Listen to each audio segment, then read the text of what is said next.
Yo, what's up? Kasama ko si paring Katulala, paring JJ. Tinulungan akong maayos yung tin number monetize ng release natin para mas lalo pa tayong makatulong mga boss.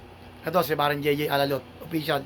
So yun, abangan nyo kami, mamimigay si Jay ko sa kanyang vlog. Tapos syempre isasabay natin, magbibigay tayo ng langis kasama doon sa ilalapag niya. Syempre dahil tropa natin si paring Jay ko, di natin pababayaan to, lagi natin to kasama sa pag-angat natin. Yun. Yon, maraming Ingat kayo salamat. palagi, subaybayan nyo, supportahan nyo, i-follow nyo na rin to, mga Katulala. Siya na bahala sa inyo magbigay ng pamerienda araw-araw. Let's go! Maraming salamat. Ulitin ko po, mga idol Katulala.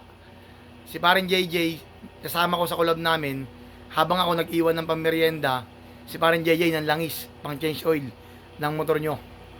Yun lang, maraming salamat. Ingat tayong lahat. Abangan nyo. yan. Ride safe everyone. Lahat ng vlog ni paring JJ, Katulala, supportan natin lahat dyan. Yo, maraming salamat. Supportahan nyo rin si paring Jay ko. Magiging solid tropa natin yan balang araw. Yon, maraming salamat po. Abang-abang lang. Thank you, thank you.